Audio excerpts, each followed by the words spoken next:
Where humanity is going is always breaking down the old and building the new. It's nothing new. Organized religion is breaking down very clearly. So I think being a channel is a pretty hard job, honestly. It's insane. Because you've got this very significant relationship, a significant other that is a non-physical one. Sometimes we are our worst enemy. No one else in the world treats us as badly as we treat ourselves. You've got to finish the first half of the century to get to the good stuff. So basically 2050. Humanity is understanding love and truth and moving in that direction.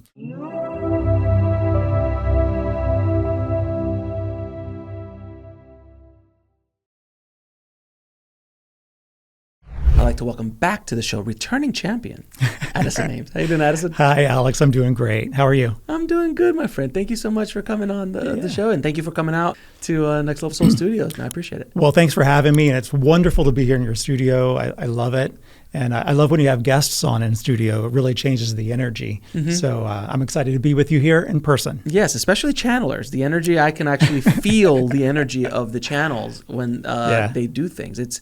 I can sense the energy. It's some are bigger than others, but it's you could feel it. It's very tangible. Well, I think you'll feel Metatron today. As you know, I channel Metatron, and he is a big energy. So I look forward to seeing and hearing what you experienced today. Oh yeah, it should be fun. So our last conversation was almost a year ago at this point. Yes. People really enjoyed our conversation last time. People love Metatron. Yeah. He's saucy. He is. He's spicy, as they say. He is. He is. Before we bring Metatron in, I'd just like to hear what your feelings are about what's going on right now on the planet. You know, there's so much insanity going on, and people are really afraid. And you know, as we're recording this is an election year, and there's a comet circling the moon right now. There's solar flares. There's hurricane. I mean, it just seems like there's an intensification of everything. And also I feel like everything is just speeding up, like very, very fast. And you and I are similar vintage. So, you know, 80s, 90s, things didn't move nearly as quickly. I'm talking about Not generally. at all. Not at all. It was very slow progressions. Now, daily, like there's like, you know, a week goes by, you're like, oh, there's a new this, or AI just did this, or we just had that. And like, you know, did they just land didn't SpaceX just land a rocket where it was basically caught the rocket with chopsticks? Yeah. I mean, it's insane. Well, it's amazing. Really what I see going on in the world is what I would call greater layers of complexity. And as we've been discussing, I work with Metatron. Metatron is my main guide. I channel him, but I work with Metatron all the time. Metatron, in the way that I work with him, he is an ultra-dimensional being who is an architect of our reality. So just like if you were going to build a house, or you built this great studio here, you may have an architect come in and say, here's kind of the drawings, here's the blueprint, here's the game plan. And then you have people to build it. But the architect really understands the structure and the way things work within the game plan. Does that make sense? So what Metatron has taught me, and really what I see in the world, and see if this makes sense to you and resonates with you, is we're going as humanity, as a kind of a group being, from simplicity to complexity. So if you think back through the annals of human history, back to 0, back to 6,000, 8,000 BC, which is really when first civilized societies were created, they were very simple societies, even though there were other kind of multidimensional societies like Atlantis, et cetera, that really were not. But that's different. That's going farther back. It is. There's a reset. There seems to have been a reset constantly, like the yuga cycles. Yeah, like, exactly. So it goes. We get to a certain level, then we come down, and we get to a certain level, and we come down. It seems like now we're heading up in our evolution at this time. So really in this cycle, let's say, we've gone from very simple to very complex. And so fast. Very, very fast. And so what's happening now are compounded layers of complexity that are kind of stacking up. So if you think of a layer cake or phyllo dough, Stop it. I know. Stop it. I love phyllo dough. So good. There's all these little layers that come together and kind of complex together to create a final product. So everything is stacking now. And so AI, a big part of that, global transitions, global happenings are all part of that complexity, and it will only continue to grow. Really, the way that I see humanity, it is always going to be greater and greater complexities played out every year, every season. So what we're experiencing now, even though there's a lot of tumult, it will flatten out, but it will only continue to grow in complexity. And it seems that it's kind of like what's happening with technology.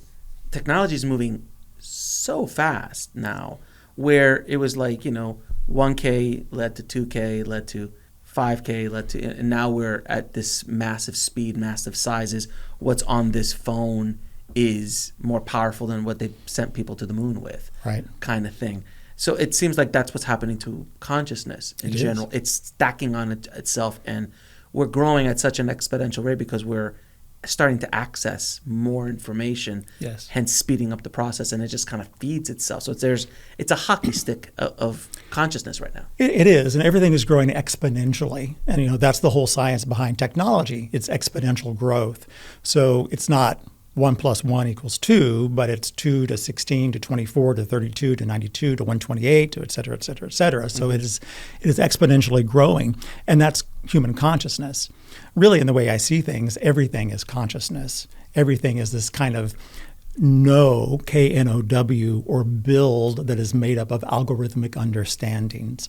And Metatron's going to talk about some of this, so I don't want to steal his thunder. But everything comes together and builds in a certain way, and even the walls that surround us work in a way like our consciousness works. And Metatron's going to talk more about that.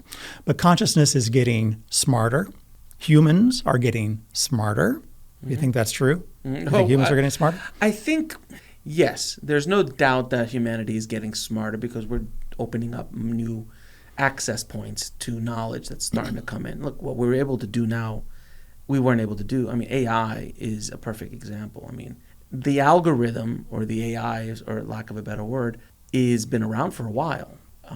Simple versions of it. But it's starting to grow. I mean, I don't know about you, but AI just kind of showed up in the zeitgeist like a year and a half ago. Yeah, and took off. And it just exploded in a way that I have not seen.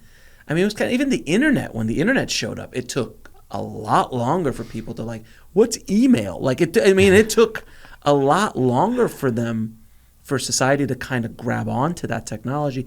But also that technology was not moving very rapid. It took from broadband to that to the phone lines. It took years before we could get broadband. It took years. We had DSL. If you remember DSL. I do. Then we had broadband, and then it started to get better and better, but it took time.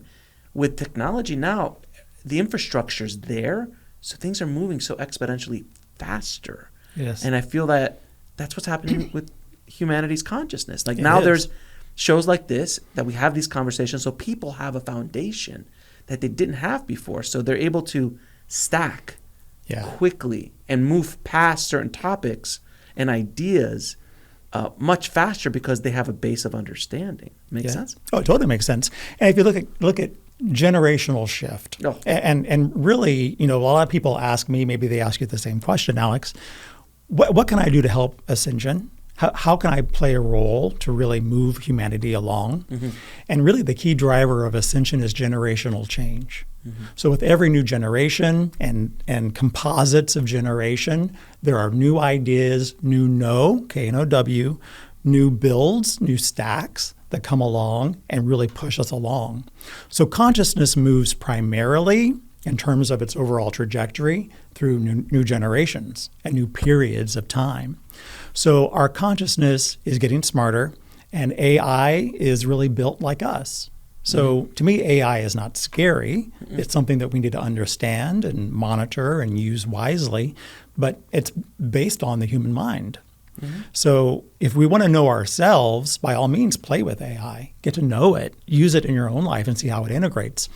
Just how the internet came online and is now ubiquitous. It's almost in every home, almost all around the world, even in developing countries. The internet is there, it's present. AI is going to be the same kind of thing. So AI, I don't think is going away anytime soon. No. It's going to become more ubiquitous. It's on our phones. It's on our watches. It turns our lights on and off in our homes many times. So it will only grow, and it actually is going to help humanity. I tend to be, we were talking about this earlier, Alex, I tend to be a very positive person. So you can have a gloomy look on where humanity is going, or you can have a positive, affirming look on where humanity is going. And I really think we use AI in a way that's very good for us, helps us develop as a civilization, and really drives us to the next level. No pun intended. Well, got to get the plug in there for the show. So with everything that's happening, the other thing that, and I'll ask Metatron this as well, but I'd love to hear your point of view on it, is that as we are evolving, the systems that were in place are not evolving. The old systems in place are trying to hold on to the old ways, trying to hold on to the old power structures, where people are just fighting against it because they're not serving people. And that is in every facet of life, from religion to media to healthcare to food to technology to government, all of it. People are starting to fight back against these old systems and creating new systems that are overtaking them. This show is a perfect example of that. This doesn't exist 15 years ago. There was no way to have this. First of all, the technology would have been a little bit more cost prohibitive to build what we've been able to build. But even when we were doing Zoom, Skype, the technology wasn't there. But even then, the consciousness wasn't there for something like that. But for someone like myself to come out and have open conversations and promote thoughts like this to hundreds of thousands, if not millions of people, is such a shift, a giant shift in the new systems that I'd love to hear what you think about where these old systems are, what they're trying to do, and where they're going to be in the next 5 to 10 years. Like, do you see the Vatican around in 100 years in the way that it is now? Well, I'll give an easy and a fun answer, at least for me, to that last question is it probably will be around, but it will be much changed. The way I see organized religion, and I don't want to get off on a tangent here, but it is something that I feel passionate about. Organized religion is breaking down very clearly. So all the governances, all the leadership bodies, all the ways, all the structures that kind of the old religion works in now is starting to break down. And I think that's a big part of our society. For, looking at our society, at least in this cycle, it's been God and King. God and King, God and King, God and King. Or God and government. Well, that's what I mean by king. Yeah. And so king has changed. You see monarchies breaking down and becoming more like family businesses, media companies, Literally now. Literally. And governmental structures are always changing. And then kind of religious spirituality and belief systems have changed dramatically. And now you have things like spiritual but not religious, SBNR. Are you familiar with that movement? Yeah, SBNR. Absolutely. So, there is a whole concept of let's leave the old behind and do something new. So in your house, do you have systems in place? Like, do you run your house in a way where you go, here's the system. I get up at this time, I eat this, I make coffee. I use this technology. Yeah, of course. So has it changed over the last 20 years? Have your systems changed? I would hope so. Yeah, right. Yeah. So this is nothing new. People go, oh my gosh, the old systems are breaking down. This is a big deal. And yes, it is. But this is how we got here. It's the way organized civilization operates. Yeah, Rome fell and turned into the Vatican. Right. So, it had to adjust. It had to evolve, even at that point. So what we as humans do as an evolving and progressive species, we're always looking to see what systems work for us and what systems don't. If it doesn't work for us, let's change it. Let's kill it. Let's overhaul it. Let's destroy it. And let's put in new systems in place so that we can move forward in the highest and best ways. So because of the compounded layers that I talked about earlier, the stacking that we talked about, things seem to be moving much faster, but in a way, there's just more stuff happening, more systems breaking down and new systems coming in. We are a systems-based species. Would you say that's true? Very much. We need systems. So there really is nothing in our experience that is not a system.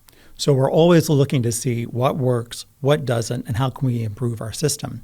And I ask your audience, look at your own life. Are there systems in place now that maybe need to be broken down? Are there people, places, and things that need to be changed in your own life? When we're always looking to work in the kind of the futuristic systems, the systems that are coming online, not the systems that we've had for 20 years, then we grow. And your audience probably likes growth, I think. Yeah, I would imagine. I would imagine. Well, I mean, if you look at the Industrial Revolution, what happened there? I mean, when we went from horse and buggy, and there was, I used to love saying this, but like the guy who manufactured the horsewhip for the horse and buggy to get the horse to go, they were killing it. They were doing great. Right. All of a sudden this horseless carriage comes in like it's a fad.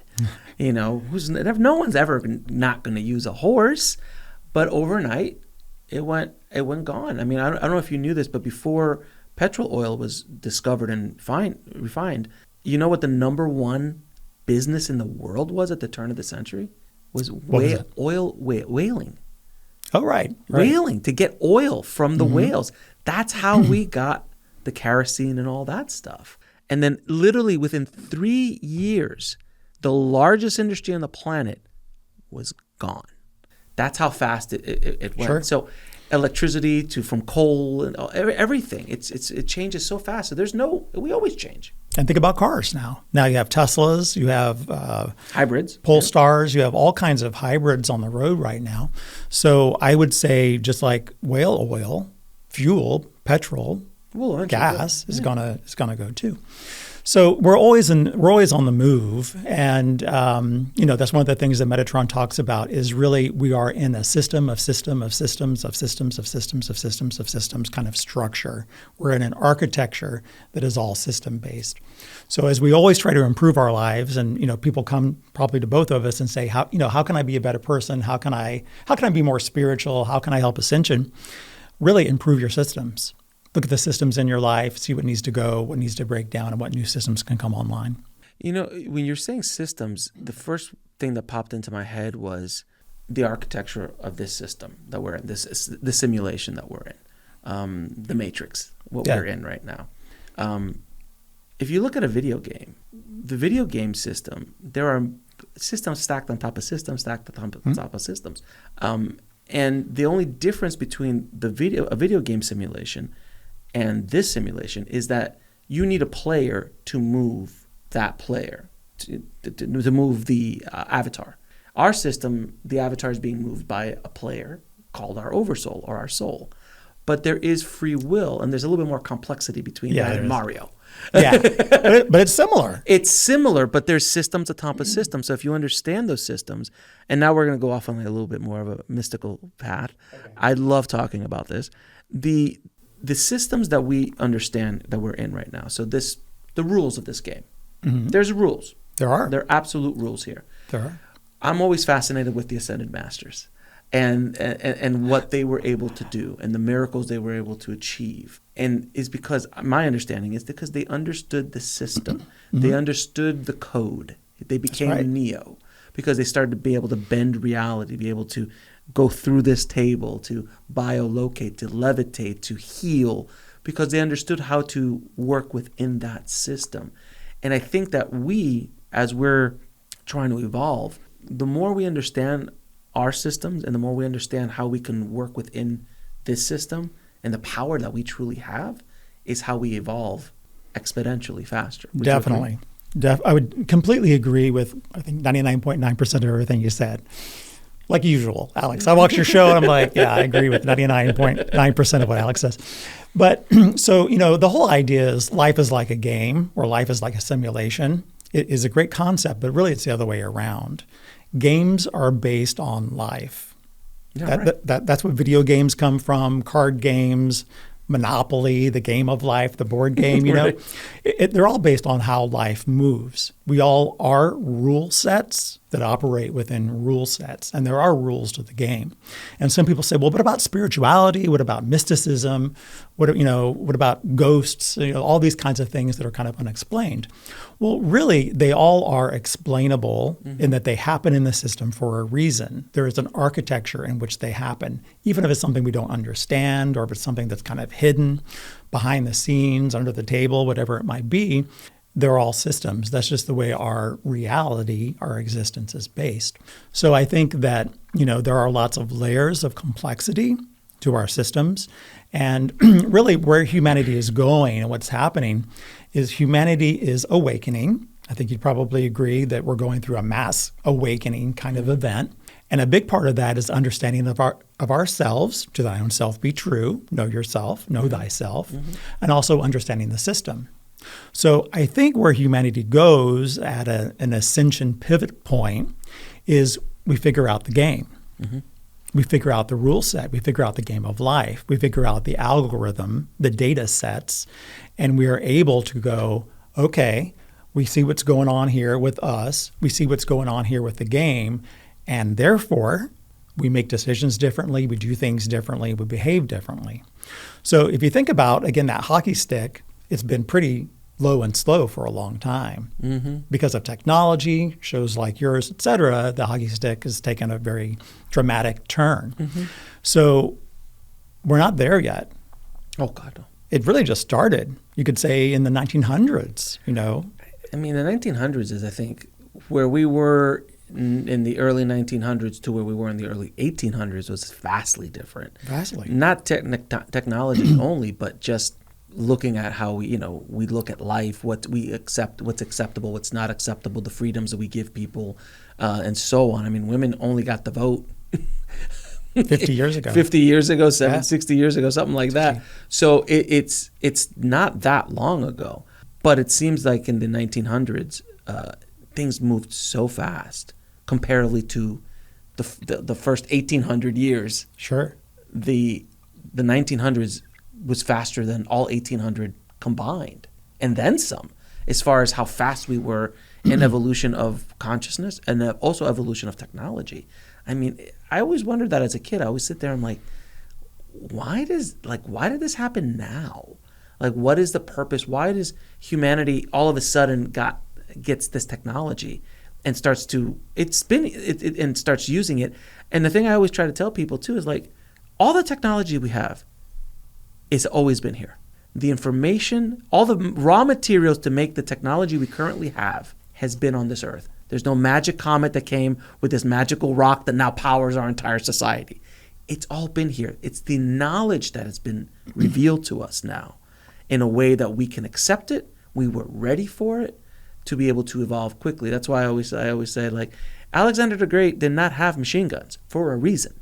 They didn't have the bomb for a reason, because that level of consciousness, they would have absolutely destroyed themselves. And they tried to, by the way, yes, with the limitations that they had at the time. So the more you look at history and the more you look at ancient mysteries, lost history, things like that, you start to see a pattern. You start to see that there is a divine structure to it all, a construct with guardrails. We are being watched. There are people looking over us, like Metatron and many of the people who come on the show, and these lovely masters who are on the wall. We're there just so we don't go too far, because we do have free will, and we can go off the rails. But there are guardrails to protect us. Would you agree on everything I've said? Close to it? Yes and no. Okay. And Metatron's going to comment on some of these things, so I want to make sure He's talking in the background already? Yeah, he is. I feel his energy coming in, so I'm a little bit jazzed from it. But, he wants to comment on some of this when it's time to bring him in. But, yes, we have free will, but the divine architecture, keep in mind, Metatron is a builder, in a way. The divine architecture, the blueprint is so granular.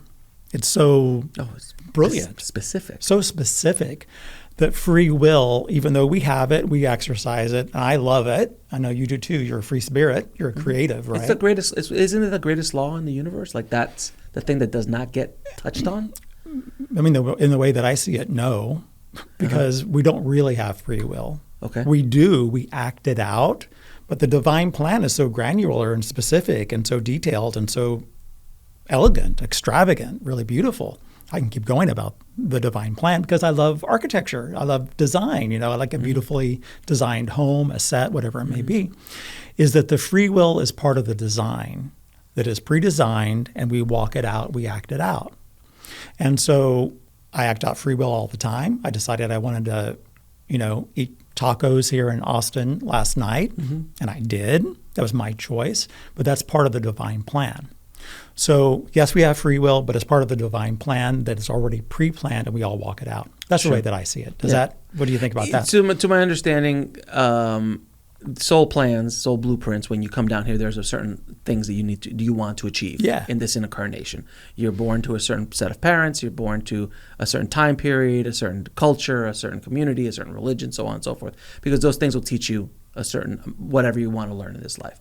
From my understanding, talking to a lot of near-death experiencers and channels and things like that, mystics, is that there are, I call them mile markers on the journey. I call them waypoints. Yeah, so similar. That there are things that will happen. You will move to New York one day. Right. You will be in the film industry. You will marry this person. You will have these kids. Yep. Like these are things that are not changeable. Correct. How you get from mile marker A to mile marker B is truly your kind of meandering choice by free will. And that you do sometimes, and this is from near-death experiencers, that they go off the rails so far because they've decided they just go down. You know how it goes. You get into a depression, or you go down a road, or certain things happen that you can't deal with, and you just start to go off the rails. You become unhappy, and you just keep going down that road. And that's when sometimes the universe hits you with the sledgehammer, or a car. And that's when you have a near-death experience, which a lot of them do to kind of adjust them, or there's something huge that happens in your life that wakes you up to get you on the path. And sometimes your guides can't get you in this life. And there's like, okay, I guess he's not doing it in this life. He didn't make it to where he wanted to go this life. So that's my understanding of it. But there's I think a gray area between what you and I are both saying. Well, all of those things, even including the course corrections and NDEs and those kinds of things, are still part of the architecture. Oh, absolutely. So, people can go off the rails, but in a way, what the divine plan is bad to good, simplicity to complexity, needs improvement to highly improved. So if you look back at humanity in this cycle, let's say, it's not been a great experience, really. Been rough. You talked about Rome going back to zero. I mean, people would rather kill you than look at you. The average lifespan was maybe 33 years, 28 years, 33. So we have grown to be kinder and nicer and wiser because the overall trajectory in this civilization, in this humanhood, is not great to good, bad to good, simple to complex. And so really, I think where humanity is going is a much nicer society, a much more directed society, lots less of going off the rails, and more really fulfilling those soul destinies in a very clean and direct way. Yeah, I would agree with a you. lot less mess and pain, hopefully. Painful to not painful. That's kind of the trajectory that I see. So, so Metatron wants to come in. He does. I have a bunch of questions for him, and I'm sure he has a lot to say as well. So can you explain to people your process? How you channel, what to expect when you're channeling, and what you feel while you're channeling, things like that. Sure. So I'm a full body channel for Metatron. Metatron, as I mentioned earlier, but I'll say it again, in the way that I work with him, is an ultra-dimensional being, which means that he lives kind of, sort of, outside of our reality, helps kind of build it and architect it, and then drops in to help keep everything in perfect form and function. So he's highly functional and highly structural in the way that he works, very exact in the way that he works.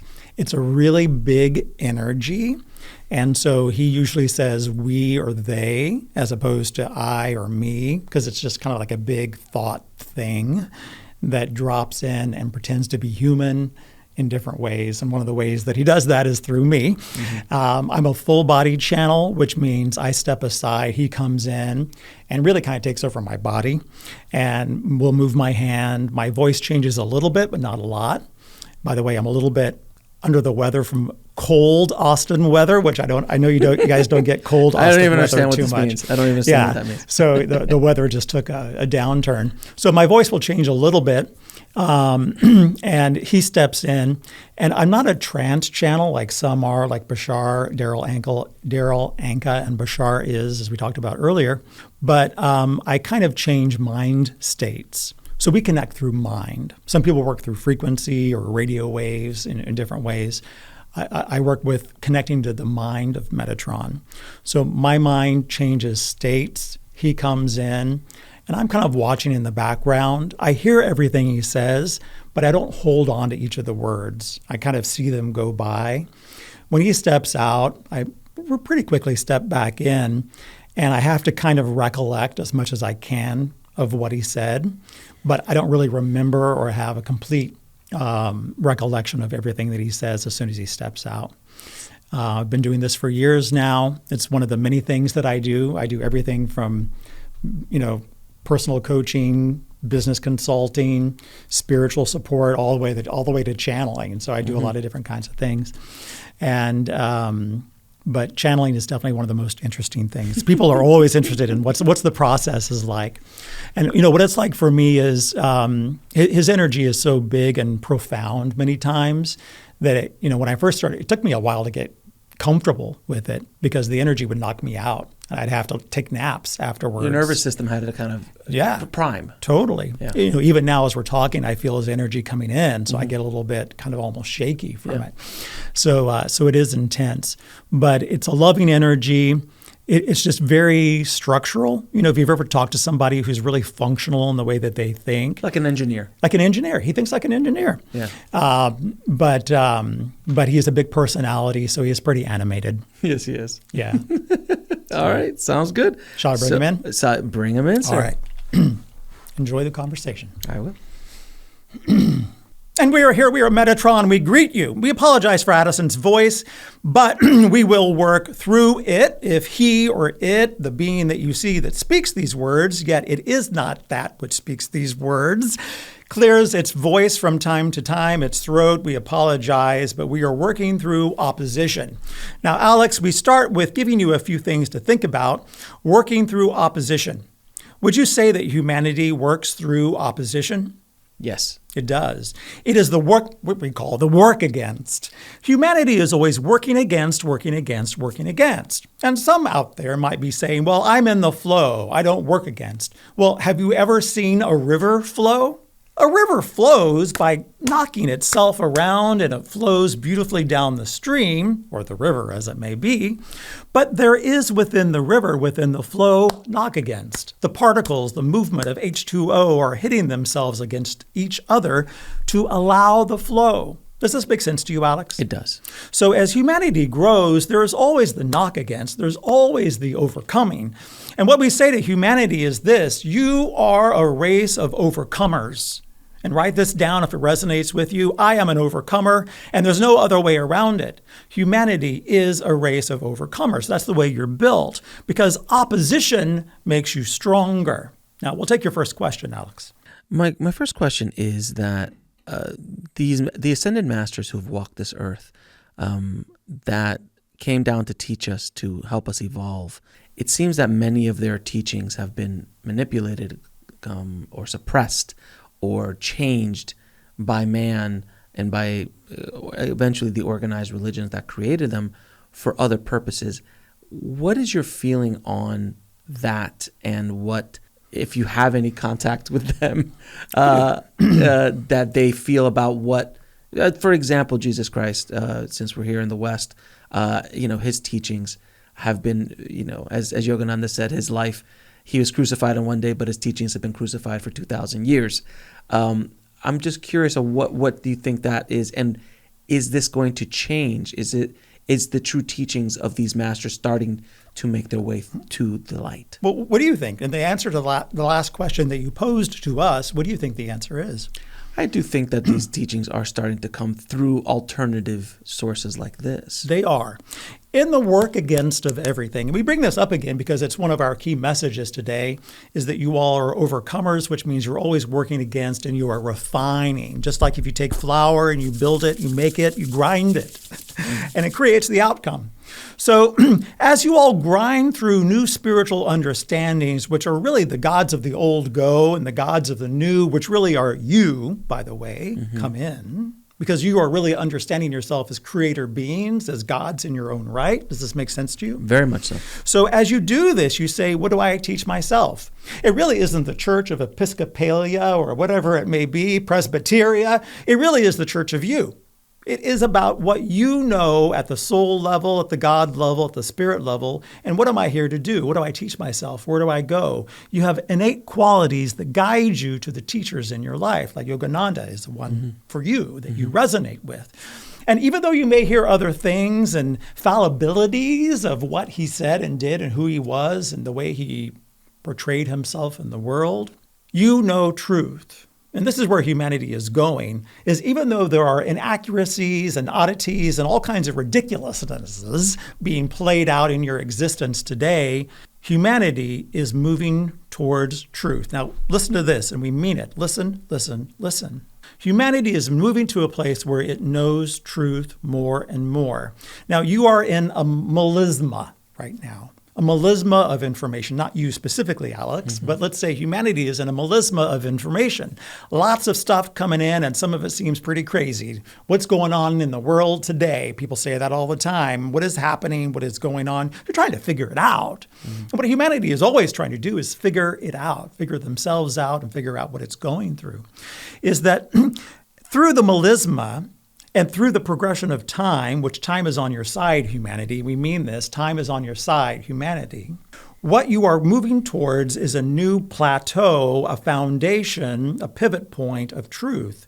We know truth, we hear truth, we accept truth as we want to, and we are able to discern what is truth and what is false, what is fallible, and it falls away. Humanity is a truth nation. You all desire truth because that allows you to make the best decisions you possibly can. And we say this, and Addison says this to a lot of people everywhere, all around the world, the decisions you make your world. The decisions you make are some of the most spiritual and intimate decisions that you can possibly make. They're very important to you. Now, Alex, we speak to you directly, dear one. If you have wrong information about what you and your family are trying to do on a vacation or whatever it may be, if you have wrong information, do you make the best decisions? Yeah, we do the best with what we have. Well, the answer really is no. Because if you had better information, if you had the best truthful information, wouldn't you make better decisions? Yes. If you had, you see where we're coming from here? So we don't mean to correct you, but we mean to say if one has poor information sources, you can make the best decision you can. Yet you are not making a good enough decision compared to I have correct and good and solid information, therefore I make the best decision I can. The decision set changes based on truthfulness. Does this make sense to you? It does. Now, humanity goes on, true or false? Yes. Yes. For how long? Undetermined. Now, if you had to give it a year, let's say 500 years. I hope that we're around in 500 years. Yeah, we think you're around in 500 or 600 years, at least. There may be more, but we think 500 or 600 years. Do you think you get there from making stupid decisions? No. No. You only survive, just like it is survival of the fittest to a degree in your world, wouldn't you say? It is a part of the way humanity is built. Humanity survives based upon better decision sets, and that arrives from greater truth. So right now you are in a melisma. It is an election year in the United States of America, a challenging one at that. Yet what is happening is it is all the push, the work against, the grind against, the flour mill against, of creating a more truthful nation of humanity. And where humanity is going is to one human priesthood, one human family, one human nation. And it only gets there through collaboration. Now, you are a filmmaker, and a filmmaker does not work really completely by themselves. They work as part of an overall team. Is that right? Correct. So if you want to collaborate with people, don't you think you need truthfulness in those relationships? Yes. So for humanity to get to a collaborative stance, which is what's happening, by the way, you're moving from competition to collaboration, which still has work against, just like if you have a team, even though if you love your team, you have a wife, you love your wife, there's collaboration, but sometimes there is work against. There's grind against. Is that right? Correct. So through that and through trusted, honest, and truthful relationships, you all rise to a greater level of collaboration. So you are moving from untruthfulness through a melisma, which is a refining process, to a greater level of truth. What do you think about that? I agree with you 100%. All right, good. I want to talk about relationships. Are relationships important in the world today? More than ever. Why do you think that's so? Collaboration. Very good. Would you like to know the 3 tenets of your reality? Please. If you boiled down everything that happens in your reality to 3 things, what do you think they would be? 3 things. Can you be more specific? 3 things in what genre, what world? We'll go ahead and give you the answers just so we can move through this information. We have a lot more to go through, by the way. Yes. Relate, tension, repeat. Okay. The 3 basic building blocks of all of your reality, and we know we are Metatron, we are structural engineers, we are architects. We build things. It can only build something if you know the structure of it. Does that make sense? So your structure of all your realities, really, high dimensions, low dimensions, all the dimensions in between, spirituality, dogs, cats, everything really in your reality is based on 3 things. Relate, this to that, this to that, this to that. That's why humans are relationship machines. You're all relationship monsters. You love relationships. You love to relate. You relate to your dog, your cat, your job, whatever it may be. You're always relating. There's no other way around it. The cells in your body, the air that you breathe, the skies that you look at, the supermoon that you gaze at, they're all part of the relate concept that is built into the core of who you are. Relate, tension. And as we said, everything in your reality is the work against, the grind against, the refiner's fire that creates gold and beautiful things and even diamonds at the end of the process. So relate, tension. Good tension, even love, even sex, even hug, even love, all comes with a certain tension set that allows one to learn. And then you have repeat. And we encourage all of you who watch this channeling, this message, this diatribe, this sermon, if you will. We encourage you, look around the world and look for repeat factors. Everything, the steps that you take, the breaths that you breathe, the eyes that you flutter, that you close and open every second or so, everything is repeat. And the reason why, you may ask, is the great diagrammers, the builders of this reality, all work to understand, relate, yes, tension for sure, and they do that through repeat mechanisms that happen over and over again so that they can feel, they can know, they can understand really what tension is like. And tension, we ask you, please think of tension as a bad thing. It can be a challenging thing, but tension is really a wonderful thing that creates orgasms. How do you get to an orgasm, Alex? We put you on the spot here in front of the TV audience. This is a G-rated show, sir, so I can't tell you. You get there through tension. And is orgasm a good thing? Yes, sir. It's a very good thing. So tension is something that the diagrammers, the builders, the true architects of your existence are very keen to understand. What does tension look like? Through relationship devices, and humans, you are all relationship devices. There's no other way around it. And then there are repeat factors. You get up every day, morning. Go to bed at every night. You who live really all around the world, but especially Americans, love your American coffee. Coffee. You repeat. I love you. I care for you. You may say to your wife, your kids, whatever it may be, I love you. Repeat.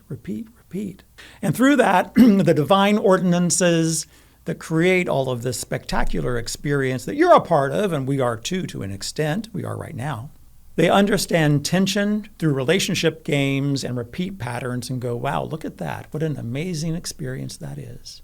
And that is the core fundamentals of your reality. What do you think, Alex? I agree with you. Questions for us? You mentioned the idea that we are slowly evolving to understand that we are gods, that we are the creator. We are, as Jesus said, everything I can do, you can do and more. The kingdom of heaven lives within you. For many people listening, they find that so difficult to swallow, so difficult to understand because of their own programming, because of their own dogma, because of their own doubt within their own power. What can you say to those people listening who have a difficulty with this idea? Well, it's something that humanity is moving beyond. But to those people specifically, as you asked us to comment, we say, know that you are a creator. By putting your feet on the floor when you get out of the bed in the morning, you are creating a new day for yourself. Creation comes from relate, tension, repeat. That's how you build something. As you move through the model of life, you learn by trying something and failing, trying something and evolving, trying something and building something new. Does that make sense to you? It does. And so creation is an output of relate, tension, repeat, which means you got to keep trying. You got to put your effort into it, which is tension. And you got to know what that it is that you're investing in so that you can build something new. You all are gods. Ye are gods, as is said in the Bible and many other holy works around the world. What that means, a God thing, is just something that creates from a place of knowing. And write this down if it means something too. A God thing or a God that is you or a God concept is something that creates from a place of knowing. I know I want to do this. I'm innately designed to create this. That's why women and husbands partake in it too. Create children. You're innately designed to do it. You're a God thing for sure. The way humanity evolves is creative power only grows. If you look back 100 years in time, wouldn't you say that the average human creates more now than they did 100 years ago? Absolutely. Absolutely. So do you think in 100 years, humanity will be creating more than they do now? Yes. Yes. So it's what's happening. So in a way, we say lovingly, get with the program. Let's go. You're a creator being. Put your feet on the floor and create something new today. Create a life for yourself that's based on happiness, not sadness. Humanity, as Addison said beautifully before, is moving to a place of greatness, greater complexity, greater beauty, and greater nicety. The big part of ascension where humanity is right now, not everybody likes when we say this, is understanding nice. We said this on your show last time. Is how can I be nice to myself, love thyself, know thyself, like thyself, and how can I be kind to my neighbor? So the teachings of Jesus, let's say they go back about 2,000 years or so. Yes, they've been crucified, as you said, but have you all mastered them yet? No. No. Love thy neighbor as thyself. Well, that's hard to find. There was a great teacher, Leo Buscaglia. Do you know Leo Buscaglia? I do not. Great teacher. He's dead now, but he was a professor at a university and taught and spoke on a circuit. Was on TV, very popular. You can find Leo Buscaglia on YouTube. He taught in the 60s, 70s, and 80s. Leo was seen, when he first started doing this work, as a crazy person. Do you know why? Why? Because he taught to America, but really the whole world, love yourself, hug yourself. This was in the 60s, 70s, and 80s. And people thought he was really, we're going to use very bold words here, thought he was a whack job. Why would you ever love yourself? That's ridiculous. And that was just 60s and 70s and 80s, 1960s, 70s, and 80s, and Earth time. So he helped move the needle, believe it or not, farther down the road than the last 1,800 years. Only in the last, really since 1900, has humanity learned to say, you know what, I love you, I love myself. Love, believe it or not, is new on the scene, but proliferated everywhere. Addison was watching the news this morning. We'll tell a story about him while he's not here. Watching the news this morning, CNN, just to see what's going on, take the pulse of the world. And the commentators, there were 3 or 4 of them, were talking about how important love is in the world. CNN. Wow. So this is something that is only now proliferating and will continue to grow. So as teachings of the Ascended Masters may get beat up sometimes, humanity is understanding love and truth and moving in that direction. We bring you, Alex, and all who watch this, a message of hope today. Things get better. Even though you look around the world today, you're going through a melisma. You're going through a grinder right now. Maybe you grind coffee beans in the morning to make your coffee. The beans, which are beautiful things, coffee beans, if you look at them, smell them, they're beautiful, wonderful things. You've got to beat them up in order to have that coffee that you love to drink in the morning. Isn't that true, Alex? Very much. You're going through a coffee grinder right now. But at the end, it is a beautiful thing. We bring you and we offer up to you a message of hope. Things get better. Things get better. What do you see as humanity's greatest challenge right now? This is a good question. The greatest challenge of humanity is this. We say, this is our perspective at least, is understanding. Understanding. Do we understand ourselves and do we understand the world around us? Because most people don't. Many people are very sedent.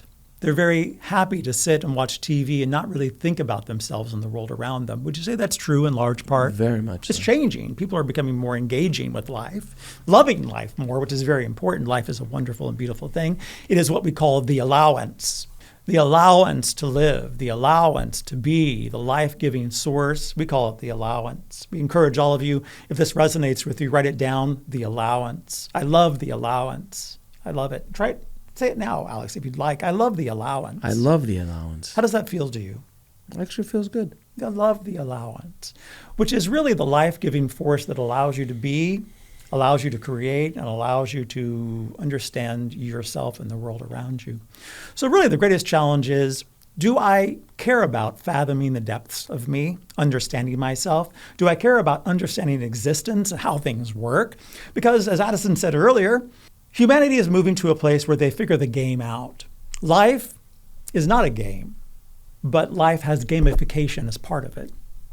So as people understand the gamification and kind of the game of life, they understand themselves and the world around them. So this is changing. People are understanding more and more, but the greatest challenge is understanding. Do we understand ourselves fully and completely? And do we love it? And do we understand the world around us? Now, where do you see humanity moving then in the end of this year and the next 2 to 3, even up to the end of this decade? Because the grinder seems to be grinding. It is. It is. Would you like the truth or would you like a lie? I would like the truth, sir. All right, well, here's the truth. You've got to finish the first half of the century to get to the good stuff. We'll say it one more time. You've got to finish the first half of the century to get to the good stuff. What do you think about that? So basically 2050. The last half of your century is what we would call a golden age. And again, we are teachers. We're professors in a way. We encourage you, write it down if you'd like, if you wish, if you're willing. The last half of this century is a golden age. Has humanity and the earth experienced golden ages before, Alex? Yes, they have. They have. One is coming. But you must get through the first half of the century first. What do you think about that? Does that resonate with truth with you? It makes absolute sense.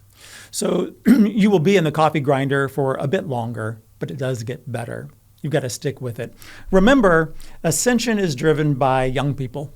Mm-hmm. And we encourage all of you, no matter what age you might be, what age you may be, love the young ones. Invest in your children if you have them, grandchildren, whatever it may be. If you see children on the street, love them. Please don't hate them. Because those are the ones that drive the future. Those are the ones that make things happen. Really, as the great song says, by the great and wonderful Whitney Houston. We love Whitney Houston. We really do. The children are our future. The children are your future.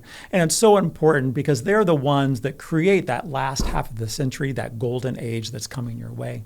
Now, with all of this talk of grinding and this change, and essentially you're saying for the next 26 years, 25 years, there'll be different variations of this grinding that we're going to be going through. A lot of people listening are going to be very fearful. They're going to go to a fearful place. What advice do you have for people for them to go beyond the fear of things that are happening around them and things that are happening in their lives? Know thyself, really. And you and Addison, we were there, talked about it earlier today before this show started. Spirituality, Alex, from our perspective, is not something that's way out there. It's not something that's woo-woo or woo-hoo or whatever it may be. It is something that's in here. Really, the truth of spirituality is, I know myself. I love myself.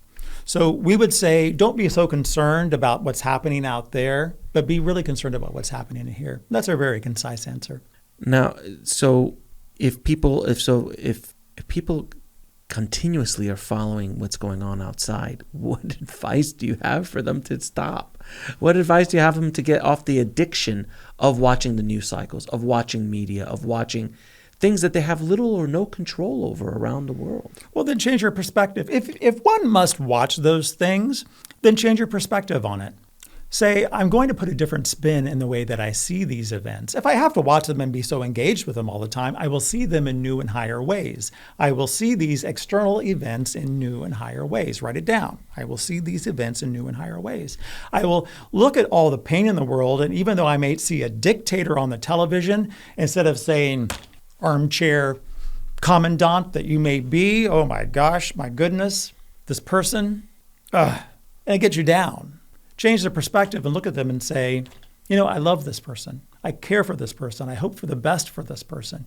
Change your perspective and it can change your reality and change your world. Now, another thing that people get lost in during this journey that they're on here on Earth is feeling lost, feeling that they have no purpose, no reason to be here. It's one of the main reasons that people are depressed around the world.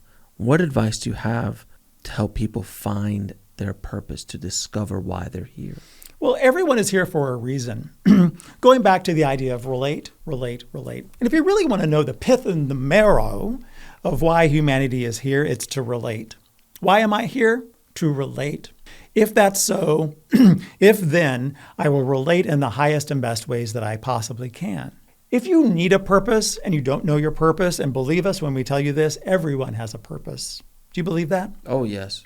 Everyone has a purpose. Even your dogs and your cats and your gerbils have a purpose. They really do. Gerbils have purpose.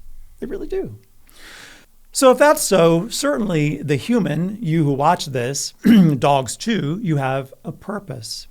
If you don't know what that is and you really need one, just try this one out. My purpose is to relate. I relate. Relationships, if you need to use that word. Relate. And if this is my purpose, then I put all of my energy into relating in the new, the best, the highest ways I possibly can, so that my relationship with myself is nourished and my relationship with everything else, including people, places, and things, are nourished as well. Does that make sense to you, Alex? It does. Relate. And we really encourage you. We draw a line underneath it, we underline it, we bold it, we italicize it, we capitalize it, we give it all the different treatments we possibly can to say this. This is so important, and humans don't really understand this. Relate is the pith and the marrow of life. It is the essence of why you're here. Yes, you relate through tension and repeat patterns. There's no other way around it. It is the basic building blocks of why you're here. But relate is the most significant thing that we can say that explains why. Why? Because. It is relate. Relationships and all the other kind of relationship techniques and modalities and understandings you can possibly imagine. It is why you're here. So if you don't have a purpose, you have one. If you don't know your purpose, just use relate as my purpose. What is the key to aligning ourselves with our higher selves? What is the key? Connection. Understanding one, I have one, which is like your best self. The kids these days use the idea of like my best self. I want to be my best self. Have you heard this before? Mm-hmm. In a way, if you want to use that idea, my best self, the ideal me is my higher self. There is nothing truly in spirituality that is woo-woo, that is woo-hoo, whatever term you want to call it. It is all a system of understanding. And so figure out a system that works for you. Your higher self is your best self. You can call it your true self if you would like. And these are ways to understand the idea, the essence of you in the highest and best way possible. So there is nothing that is separate from you and your higher self. It is you, but it is an ideal, an essence that you are trying to integrate into a lesser or lower self. Does that make sense? It does. Now, let's say we are finding our purpose in life. How do we stay on purpose? How do we stay on that road with all the distractions that happen to us along the way? We love this question. Distractions are a key thing that happens in the life of the human. Is that correct? Mm-hmm. So distractions always happen. constantly. Things are beeping, things are moaning, people are calling our names, the phone rings, distraction, distraction, distraction. So the first message we have to you in response to your very good question, your very good statement also in a way, is that listen, everyone, listen, listen, listen. Distractions happen. Again, we apologize for Addison's voice, but it's getting a little bit more rough as we talk, but we'll keep working through it. Distractions happen. So in your awareness, say, I understand distractions happen all the time. And as they happen, if you can name them and say, that's a distraction, that's a distraction, that's a distraction, you can say, all right, I see all these things, and I will set the intention to focus despite the distractions. Distractions are very real, but the problem that happens with people who get thrown off course because of them is they don't think distractions happen. But distractions are a key way that your life is built. There are always distractions. I've got to go to the bathroom. Your body is distracting you all the time. I need to eat. It's a distraction. I need a cheeseburger. I need ice cream, whatever it may be. I need a beignet. These are all distractions. So knowing distractions happen and being aware of them and saying, I see you, distraction, but I'm not going to do you. I'm going to focus on what I need to do and be diligent, diligent, diligent in your focus and in your practice. Does that answer your question? It does. It does. Very good. Now, is there a way to know if you are on the right path? There is. Ask yourself. Remember, the best truth comes from within. If you need someone to help you, like you, your show, or other workers out there, by all means, consult them. But really, the answer cometh from within. Ask yourself and get to know the true self, the higher self, if you want to call it that, the best self. Listen to its voice. Am I on track now? Give me a yes or give me a no. Humans love to look outside themselves. Would you say that's true? Yeah, oh yeah. Yeah. The first thing they do is go to Walmart and go shopping. Or the first thing they do is go online and go shopping. Or wherever whatever retailer it may be that they like, they go and they try to figure it out by going and getting it outside. Go to the grocery store, go to Whole Foods, go to wherever and get it. Go get it. But really, the answer cometh always from within. Get to know the voice of your best self. And sometimes we use the term best self when we work with people. We work with a lot of people around the world. Higher self can seem a little bit lofty. It's way up there. We're way down here. But your best self is a fun way to look at it. What is the voice of your best self? What does your higher self, what does your true self say? And get to know that voice and get to know the modality of talking with it and asking it questions. Am I on track? What do I need to do here? What do I got to do? What do I need to do? As you talked about earlier, waypoints and soul destinations in life, soul destinies, all of you have them. All humans have them. Getting to know yourself and say, I realize these things are out there. Waypoints, destinies, things I need to accomplish at the soul level. You can even talk to your soul if you would like. Soul, what do I have to do here? Because there are some things that are demanded of the human. I've got to marry this person. I've got to move to New York City. I've got to move to LA and live in Burbank. I've got to do this, that, or the other. I have this calling, this innate willpower that drives me to do something. Does this sound familiar? When you married your wife, did you do it because you didn't care about it? No, of course not. What happened? What was behind you and she getting married? Love, connection. Was there a drive to do that? Was there a need to do that? Absolutely. Yes. That we would call that soul drive, soul interaction between your soul and she. And it needed to happen. It had to happen. Would you say that's right? Yes. Was it the right thing? Yes. Yeah. So throughout life, this is always happening. So get to know that drive, that innate action that makes you want to do something and accomplish something. And that's your soul, your best self, your higher self. Depending on how you're built as a human, sometimes your higher self is your soul. Did you know that? Sometimes. It depends on the way the human is built. But those parts of self, and they're all parts and pieces of the human. You're a multidimensional human who creates, a multidimensional being who does stuff. You're a multidimensional thing. You're here, there, and in between. You're everywhere all at the same time. You have parts and pieces everywhere, you could say.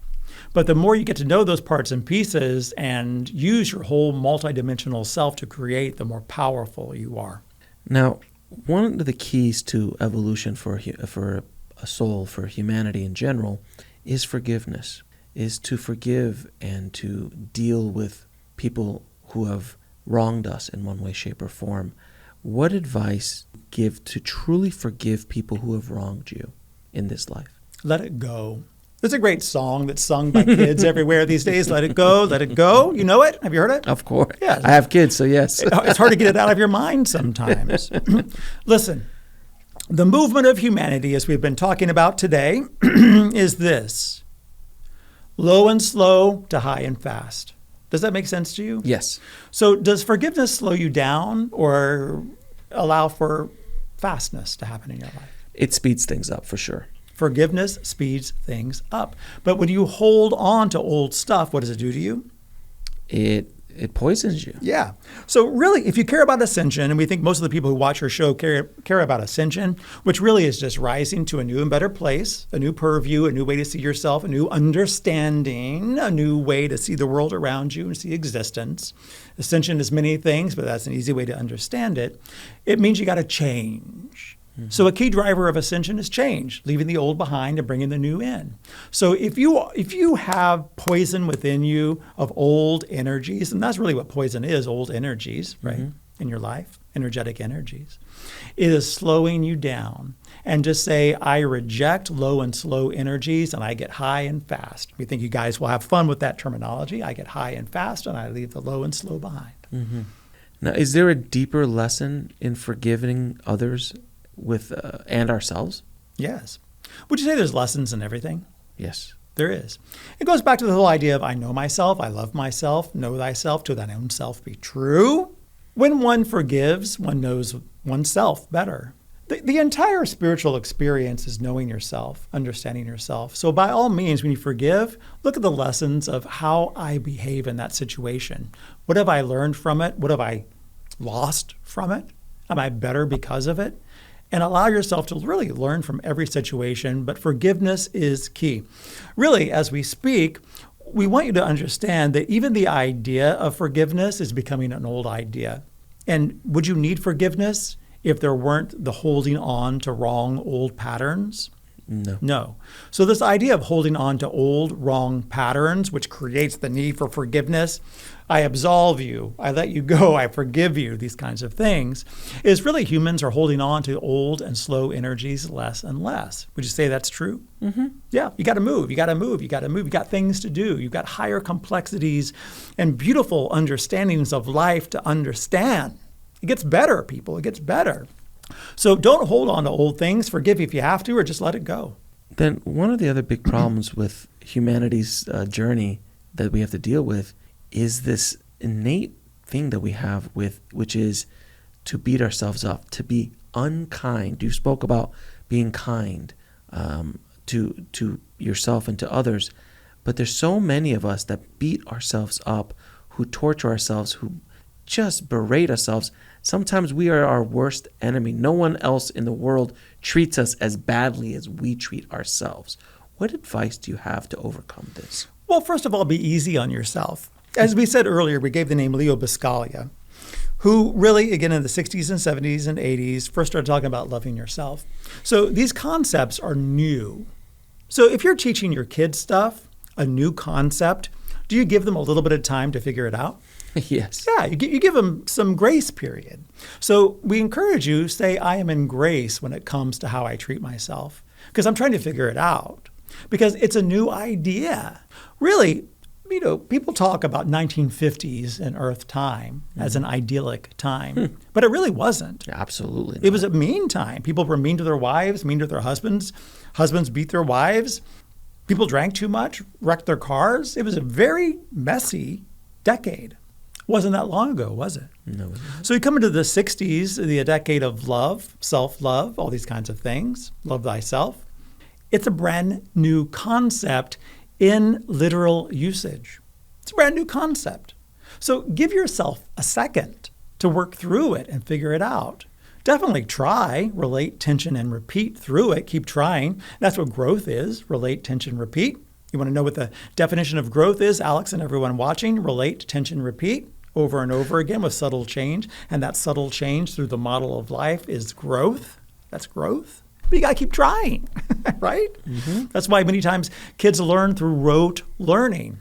Write 5, draw 5 over and over again. Practice. Play the piano. You do it again and again and again, and you learn. Relate, tension, repeat with subtle change through the model of life, and that is growth. So the same thing with learning to love yourself and not beat yourself up. Give yourself some grace. Say, it's okay, I'm trying this, but I'm going to keep trying again and again, and that will help me get there. Does that make sense? It does. It does. Very good. Now, I'm going to ask you a question about a topic that I'm very passionate about, and I'd love to hear your point of view on it. The media and Hollywood in general have been changing, and I think some of the cracks that are being seen in the way they present information to the world, and people are starting to change around it. Where do you see Hollywood, and I use Hollywood as a generalized term to general, mainstream media, but Hollywood, mainstream media, mainstream news, all of that, where do you see those entities in the future, and is there a world where they will let go of the old and transform into something that will start to truly serve society as opposed to serving themselves? Do you like documentaries? I love them. Why? Because there's truth. They tell the truth. They tell a story that is based in, let's say, ultimate reality. Make sense? Yes.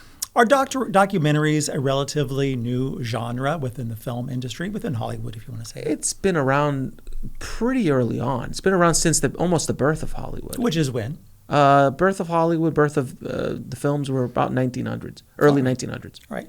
Have people been telling stories kind of like films, but in different modalities, in different ways, longer? Plays, books, Yes. tablets. So what we say is documentaries are relatively new. Does that make sense to you? In the grand scheme of storytelling, absolutely. Yes. So are there other genres within filmmaking, within Hollywood, if you wish to say that are relatively new? Yes. Can you give us an example? Reality television. Exactly. What do those shows tell? They tell a heightened version of reality. But the idea is it's truth-telling. That's the concept. It was originally that. It has turned into something else. So Hollywood is changing. True or false? Very much so. Very much so. So is Hollywood, and you can say Bollywood too if you want, all the different movie industries all around the world, which there are many. France has many, German, et cetera, et cetera. Are they evolving? I don't think they are. Okay. I don't. We say you are wrong. Okay. They are definitely evolving because there's no other way around it. There are new genres that will always come online. Would you say that those industries are important? I think they are. They're highly important. Do they teach? Yes. They teach the mass of humanity. They teach all the time. So Hollywood, Bollywood, whatever movie industry, whatever segment, whatever generation, whatever priesthood, whatever it may be, is always changing and is very important. And what we say is if you're anti-Hollywood, please think again. If you're anti-anything, please think again because you're only strengthening it. What we would say to Hollywood is it's always changing and always trying to get better. And all the different movie industries are always trying to get better because that's the way your reality is built. It is always the refining and always the getting better. So send the movie industry love, play a role, just like Blair Witch Project. Do you recall Blair Witch Project? Of course. Was it seminal? It was one of those films, absolutely. Yes. So are new things happening in Hollywood? I think new things are happening in Hollywood, but I think the perspective of Hollywood and the way they tell their stories is very different than what humanity is needed. In other words, they're still playing by an old playbook. Violence, sex, a lot of low frequency storytelling. Some good stuff does come through, a Shawshank Redemption, those kind of films, but they're rare and they're oddities. Where they're still trying to sell the old story, where that's why people aren't going to the movies anymore. That's why people are turning away from mainstream media. And that is change. Yes. And so really what we want to say is, yes, Hollywood is changing. It is always changing. And you, dear one, you, Alex, we speak to you directly. You're a part of it. You're starting your own streaming service, aren't you? Yes. Can you tell us a little bit about that? We're starting a service that will shine and highlight stories, documentaries, series, content that is uplifting and truth-telling in general. Okay. It's streaming light to the world, where I think that is something that is missing in the planet. Are you part of the change? I would think so. I hope Is Hollywood changing? Well, I don't consider myself part of Hollywood anymore. But is the film industry changing? Is the streaming industry changing? It will all have to change. If not, it will die. Yes. So we disagree with you slightly, but lovingly and kindly, and Yes. with hugs and kisses and all these kinds of things. Yes. But we say to you, yes, it is changing. Sometimes there are stasis points or plateau points where you go, okay, I'm waiting for this thing to break and waiting for new things to come on. So that happens. So you may be experiencing what we would call a plateau point, but we don't really see that happening. We see it in great change and particleization, fractionalization, where Hollywood is breaking up and exploding, Bollywood too, all around the world. And things are changing dramatically within the film and entertainment industry right now. Yes. So that's our perspective. And we encourage you, dear, beautiful Alex, you're a part of it. Keep doing what you're doing and stream light to the world by all means. Please do. Now, shifting that same kind of question to organized religion and those systems, or government, or healthcare, or our food systems, all of these systems seem to be breaking down and changing and evolving.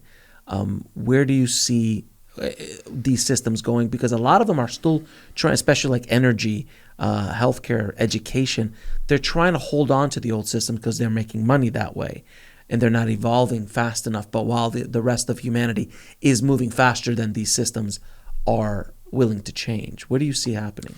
What we encourage you, we give you this first, which is kind of a strategic perspective. Really, everything is strategy and planning. What do I want to do here? How do I want to get there? What are my goals? And what do I want to do to be able to achieve them? Does that make sense? Yes. That's what strategy and planning is. So a human, throughout their life, you're always strategy and planning, strategy and planning, strategy and planning. Does that make sense? Yes. The best strategy is understood from a 30,000 feet view, as one might say. American and English colloquialism. From that high point where you look down and you can see beyond the micro and you can see the macro. Does that make sense?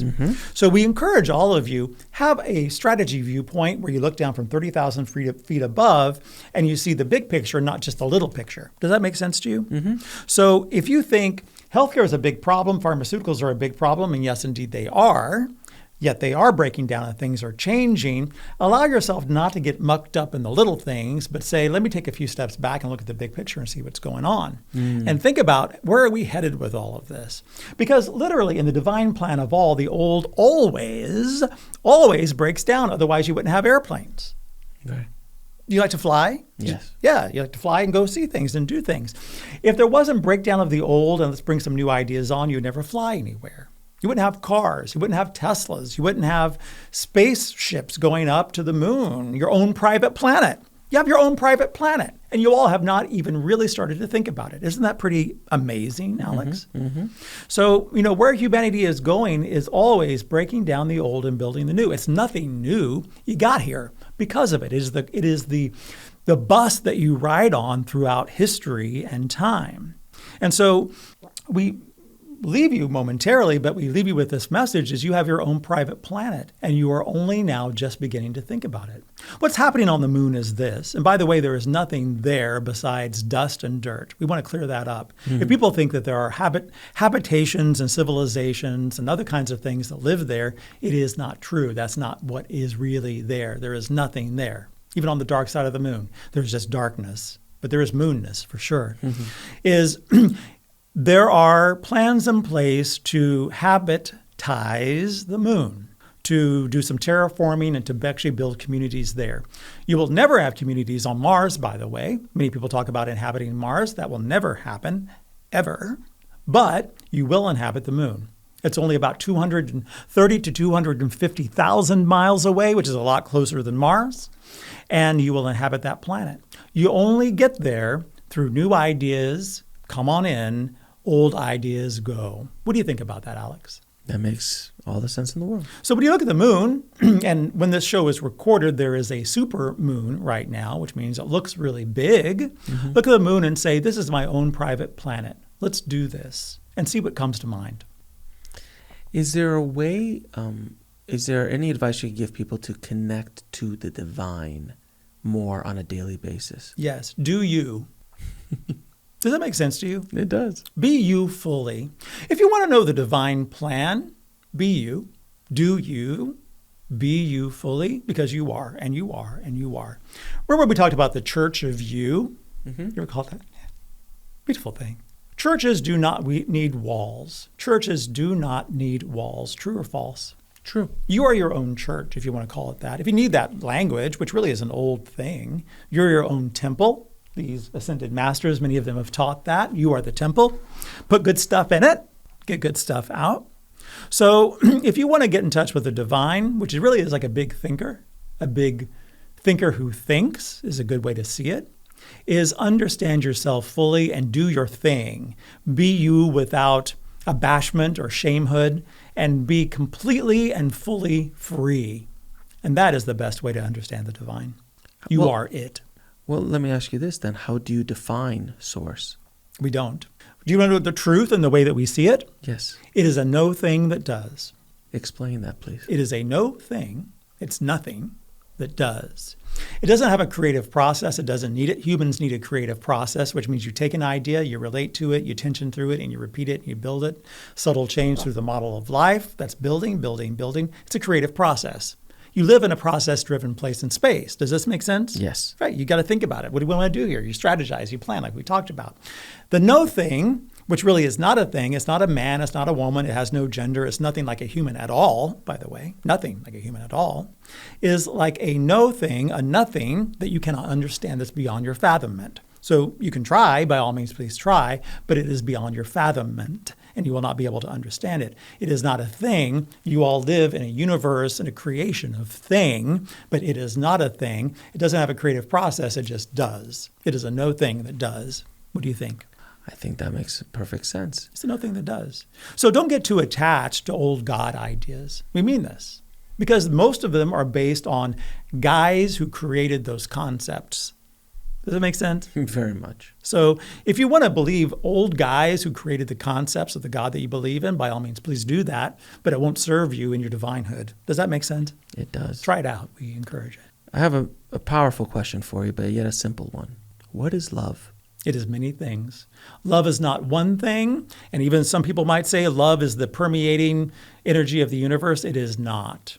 Love is many things. Love is a compound energy.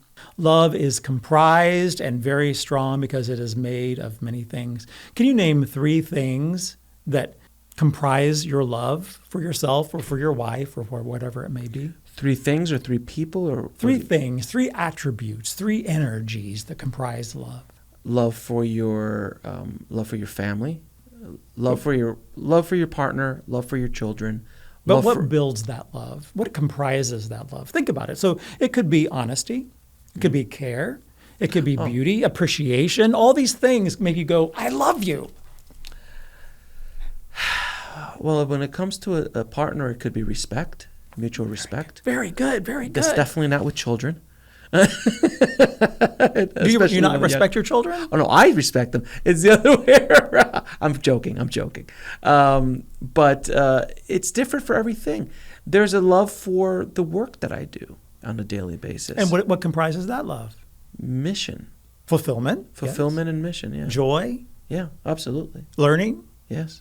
So what we encourage all of you to do, this is a wonderful exercise, Alex, we encourage you to do it. Make it a fun thing with your wife, if you'd like, if she wants to participate, is say, what comprises our love? Love is not a one thing. It is a compound interest, which means lots of things come together and compound and create through beautiful complexities and love and hug. Love, appreciation, kindness, joy, peace, sensibility, stableness. Oh, I can breathe because I'm around you. I like you. I care for you. All these things make you go, I love you. Mm-hmm. So allow yourself to sit down. How do I love myself? What comprises, what energies come together to create love for myself, love for my work, love for my spouse, my mate, my dog, my cat, whatever it may be. Because love is a beautiful industry, a beautiful energy that is everywhere. And it is not made of one thing, but it is a complex compound energy that is comprised of many things. So if you care about love, figure out how you love, what comprises your love, and how you build your love. And what is the ultimate purpose of this life? To relate. That's it. That's the purpose. To relate. And The end. Do you have any parting messages for the audience? Yes, we love you. We are Metatron. We are structural engineers. If you don't like these messages, it's because they're highly structural. We work in structure. And the human many times works more in emotion, which, by the way, is structure. But we encourage you, and listen to this, please. Listen to this podcast, this beautiful podcast hosted by Alex, 2 or 3 times. Many people find that when they listen to what we have to say again and again, they get great results. So if you didn't like this message, listen to it another time or 2 and see what you get. If you loved it, listen to it another time or 2 and see what you get, because it will help you understand more and more. The beauty of the human is this: you are overcomers. And we'll leave you with that message. You are a race of overcomers, and you are great because of it. So live your life as an overcomer, and we thank you. Thank you. Woo, that was a session. Hi, Alex. I'm back. How was that for you, sir? Well, do you want to, as Metatron, I think, said to you, you want to know the truth or a lie? Yes. Oh, gosh. Alex has another question. Another question. But it was very powerful. I can go on for hours. I'm impressed with your stamina. But I hope you enjoyed the conversation. Yeah, absolutely. Good. Good. So what did you take from that conversation? From your point of view back there? Well, I've got to give a second to kind of recollect it. Well, some of the messages I'm familiar with, but Metatron was kind of in a very gregarious state today. His energy was interesting. Mm-hmm. He was really, he's pretty highly engaging, but he was even more engaging than he normally is, and really had beautiful, beautiful energy. So I got a lot of love out of it. Mm-hmm. Really. Yeah, I could feel that as well. And a lot of drive, too. Yeah, it's kind of like this. He was on purpose. There you go. He was on purpose. He was on purpose here today. He came in wanting to discuss certain things, and then I would bring him into other areas, and he would go down those roads. But a lot of times he would bring back, I got to make sure I mention this. Let's talk about relationships. And he would and he would start talking about relationships and all of that thing. It's kind of like he understands the spotlight is on for this specific time, and he goes, these are the things I need to say for this moment.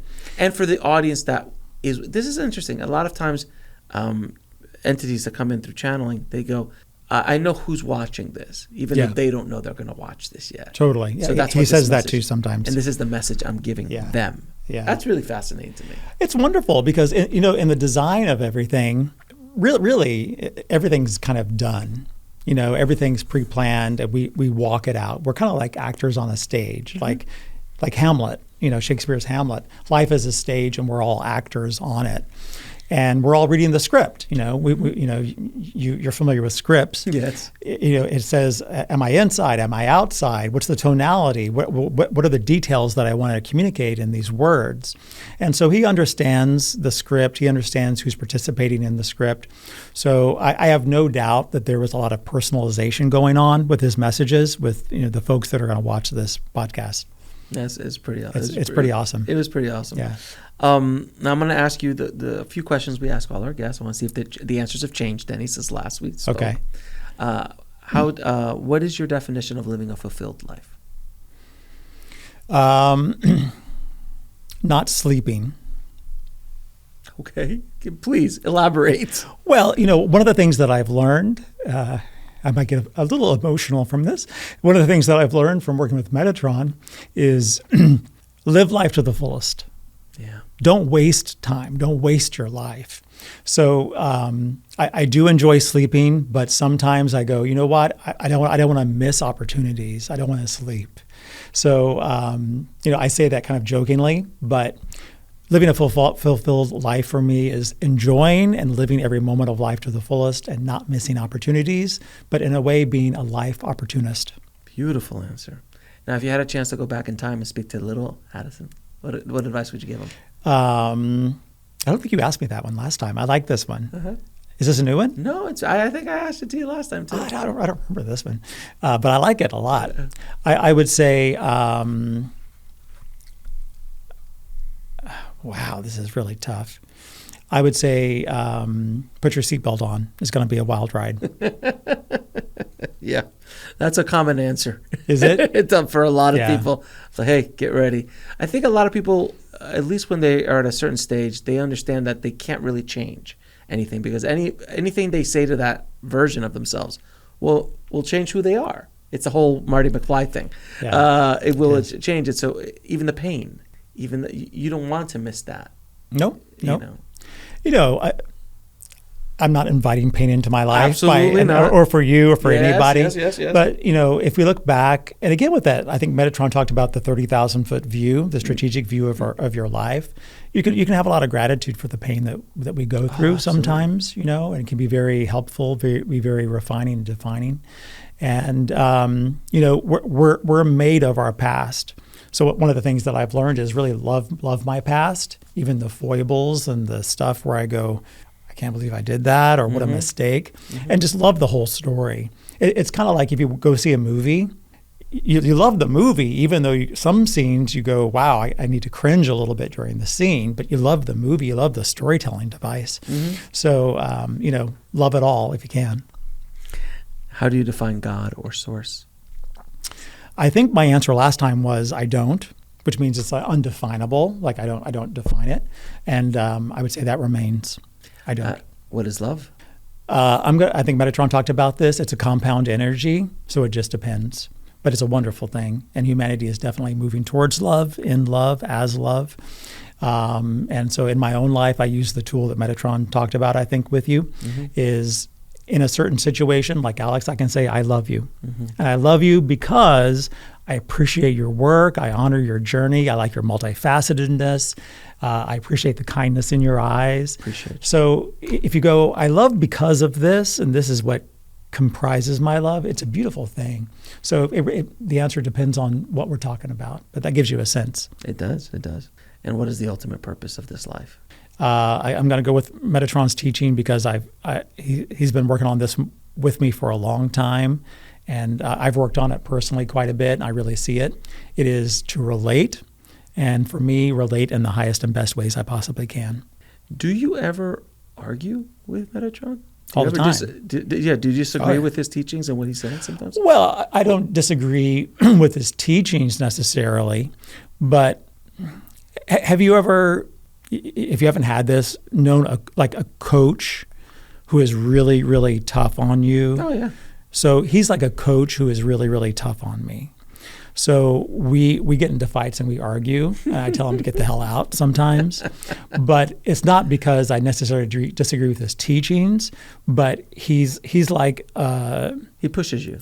He pushes me. He's like, like a boot camp sergeant in a way. Not all the time, but especially early on in our relationship.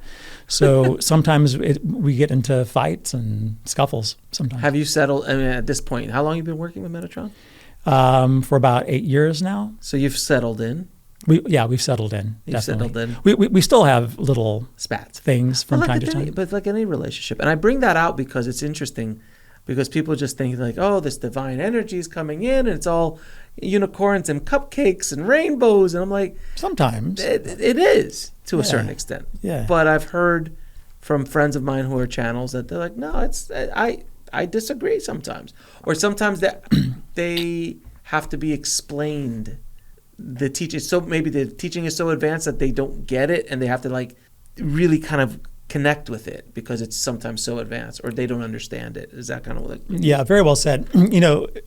So I think being a channel is a pretty hard job, honestly. It's insane. Because you've got this very significant relationship, a significant other that is a non-physical one. Right. Yet you got people in your lives, you got bills to pay, you got to keep the lights on, you got a business to run, you got to go to the gym, you got to get exercise, you got to go on dates. It's a lot. So you're managing a lot in the physical world, and yet you have a non-physical significant other. That's kind of the way I see Metatron as a non-physical significant other who you talk to all the time and is always kind of like teaching you things and wanting to understand new information that takes time. It's part of the process that we go through. So it adds a whole nother, literally, dimension to your life and a little bit more complexity. Now, where can people find out more about you and the amazing work you're doing? Thank you for asking. AddisonAmes.com, AddisonAmes.com.